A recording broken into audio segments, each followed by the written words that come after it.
Daniel stands frozen in the middle of the street, his phone slipping from his hand, hitting the asphalt with a clatter. The music still plays, faint, leaking from the earbuds tossed to the ground. The words echo in his mind, a warning he didn't heed. When the light goes out, the path will close. Ahead, the intersection is deserted, but the traffic light blinks red, as if holding time in place. A car speeds by, the wind cutting across his face, carrying the smell of burnt rubber. Daniel clutches a crumpled invitation, his name handwritten, in black ink dated today. The streetlight in front of him flickers, once, twice, 3 times. It goes dark. The sound of an engine approaches, too loud, too fast, coming from a direction he can't pinpoint. A phone rings, maybe in his pocket, maybe somewhere else. He doesn't move. He shouldn't be here. This wasn't supposed to happen. Every step you take is seen by eyes you'll never meet. The air hums with secrets, daring you to listen. Stick around, subscribe for the journey, and in today's story, 8 days earlier, the morning was ordinary, almost dull. Daniel woke at 7, the alarm blaring on his nightstand in his small apartment, a cramped place on the 3rd floor of an old building. The air smelled of stale coffee, dampness, and a faint hint of mold from the faded rug in the living room. Outside, the street was quiet, with only the sound of tires on the wet asphalt from the previous night's rain and the distant murmur of a city waking up. Daniel, 32, an accountant, was nothing special. He was an ordinary man with a peculiar habit. He noticed details. He saw the way the bread at the bakery was always sliced unevenly, the coffee stain on a colleague's shirt, or a number out of place in a spreadsheet. He liked finding patterns, even if they were meaningless. Walking to the bus stop, he passed the corner bakery, a place with peeling walls and a sign that read "Fresh Bread" in half-faded letters. An old radio with worn buttons and a bent antenna played a strange song. It was a slow, almost hypnotic melody, with a raspy voice singing about a fate that can't be explained. 3 steps forward, a name in the wind. Daniel paused for a moment, intrigued. It wasn't the kind of music Jorge, the bakery owner, usually played. Jorge was wiping the counter, humming something disjointed, as if he didn't even notice the radio. Daniel asked about the song. Jorge shrugged, said the radio had been on since morning, but he didn't know where the station came from. Daniel continued to the bus stop, the melody lingering in his head. That day, work followed its usual rhythm. Daniel worked in an accounting office downtown, a grey building with windows that never opened and an elevator that creaked as if it might stop at any moment. He spent the morning reviewing reports, the sound of his keyboard blending with the hum of the air conditioner. During a break, while drinking coffee in the break room, the melody returned.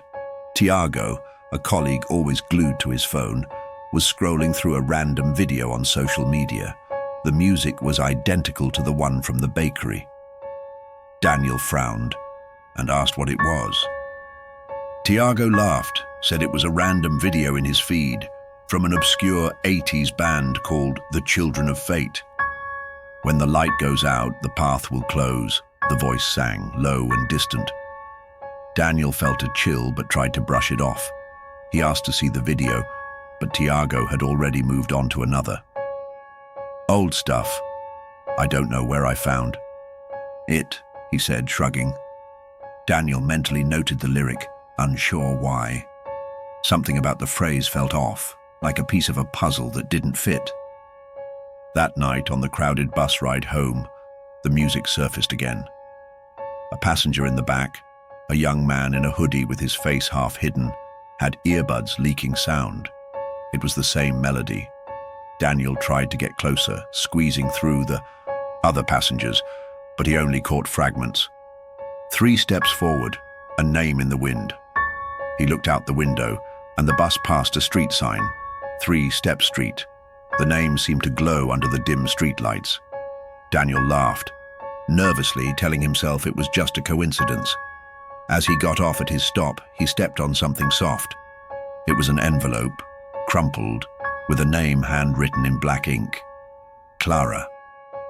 He looked around, expecting to see someone who might have dropped it, but the street was empty except for a dog barking in the distance and the faint sound of a siren. Daniel pocketed the envelope, a chill running down his neck.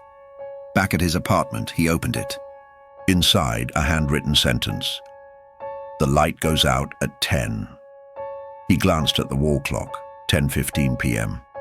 He shook his head, tossed the envelope on the table, and tried to sleep. But the melody wouldn't leave his mind. The next day, the unease grew. At lunch, Daniel went to his usual diner, a simple place with formica tables, a noisy fan, and a constant smell of fried food. While waiting for his order, he heard a waiter whistling. It was the same melody. He asked the waiter, a middle-aged man with Carlos embroidered on his uniform, if he knew the song. Carlos frowned. Don't know. Heard it on the street. This morning. Stuck in my head. Daniel tried to press further, asking where he'd heard it, but Carlos just shrugged and went back to work. That afternoon, in the office, the receptionist's radio was on, tuned to a local station. A news report interrupted the broadcast. A woman named Clara, 28, had gone missing the previous night. She was last seen near 3 Step Street around 9 p.m. Daniel's stomach churned. He pulled the envelope from his pocket, rereading the sentence. The light goes out at 10. It was 3:47 p.m. He tried to rationalize. Coincidences don't mean anything. He grabbed his phone and searched for the Children of Fate. Nothing. No band, no record, no video. It was as if they didn't exist. He called Tiago, asking about the video from the day before. Tiago said he couldn't find it anymore. Must have been deleted, I guess, he joked, unconcerned. Daniel spent the rest of the day restless, replaying the envelope's sentence in his mind. That night, walking home, he passed a newsstand. A headline in a local paper read, "Disappearance on 3 Step Street baffles police." He bought the paper. Clara's photo showed a woman with brown hair, large eyes, and a shy smile. Something about her felt familiar, but he couldn't place it. That night, Daniel decided to go to 3 Step Street. He didn't know why, but he felt compelled. The street was ordinary, with dimly lit streetlights, old houses, and the occasional creak of a gate. Ancient trees lined the sidewalk there, shadows dancing under the faint light. He stopped in front of number 23, a 2-story house with peeling paint and a rusted iron fence. The news said Clara was last seen there. Daniel checked his watch. 9:55 p.m. The streetlight in front of him flickered. Once, twice. At 10 sharp, it went out. A car sped by, its headlights briefly illuminating the street. A muffled scream came from somewhere, perhaps a side street. Daniel ran toward the sound, heart pounding, but found nothing. Just silence, wind, and the smell of wet asphalt. He returned to number 23, studying the house. A second-floor window was slightly ajar, its curtains swaying gently. He knocked on the door, but no one answered. As he walked back home, the melody returned, as if someone was singing it right beside him. The next day, the news confirmed the worst. Clara was found. A car accident on 3 Step Street at 10 p.m. The driver fled, and there were no witnesses. Police found her car crashed into a pole, but no sign of who hit her. Daniel spent the day dazed, replaying every detail in his mind. He returned to 3 Step Street that afternoon, walking slowly, examining the ground, the walls, anything that might explain what was happening. Near the darkened streetlight, he found another envelope. It was clean, as if placed there recently. Inside, a single word in black ink. You. Daniel's heart raced. He looked around, but the street was empty, save for an elderly woman, sweeping the sidewalk a few meters away. He asked if she'd seen anyone nearby. She shook her head, but her eyes seemed hesitant, as if hiding something. Daniel pocketed the envelope, feeling the weight of the word. That night, walking home, the melody returned. Louder, clearer. He took 3 steps, as if following the song's lyrics. The wind blew, and a paper flew against his chest. It was a handwritten invitation to a show by a band called The Children of Fate. The address, 3 Step Street, number 23. The date, today. The time, 10 p.m. Daniel felt a hollow ache in his chest. He didn't want to go, but something pulled him, as if the choice had already been made. That night, Daniel returned to 3 Step Street, the crumpled invitation in his hand. Number 23 was an old house, with dark windows, a peeling wooden door, and an air of abandonment. He knocked, but no one answered. The melody started playing, faint, as if coming from inside the house. Daniel tried the door. It was unlocked. He stepped inside, heart pounding. The interior was empty, save for an old record player in the corner spinning a label-less vinyl. The music filled the room. When the light goes out, the path will close. The place smelled of dust and old wood. Near the record player on the floor was another envelope. Daniel opened it with trembling hands. Inside, a note. "You are on the path." He looked around, but the house was silent except for the music. The clock on the wall read 9:59 p.m. The street light outside, visible through the window, flickered. Once, twice. It went out.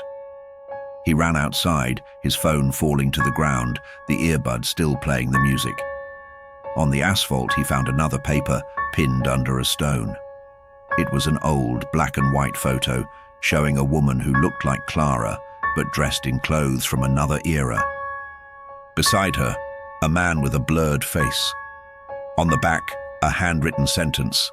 "The path closes, but another opens." Daniel pocketed the photo, unsure of its meaning. A phone rang, the sound coming from his pocket. He grabbed his phone, but the screen was black. The ringing continued as if coming from elsewhere, perhaps the house behind him. Now Daniel stands in the intersection. The traffic light blinks red. The music plays from the earbuds fallen on the ground. He clutches the invitation, his name handwritten, and the old photo, the woman who looks like Clara staring at him from the past. He looks at the house, then at the invitation. The appointed time is now. The streetlight remains dark. The phone keeps ringing, perhaps in his pocket, perhaps in the house, perhaps nowhere. Daniel doesn't answer.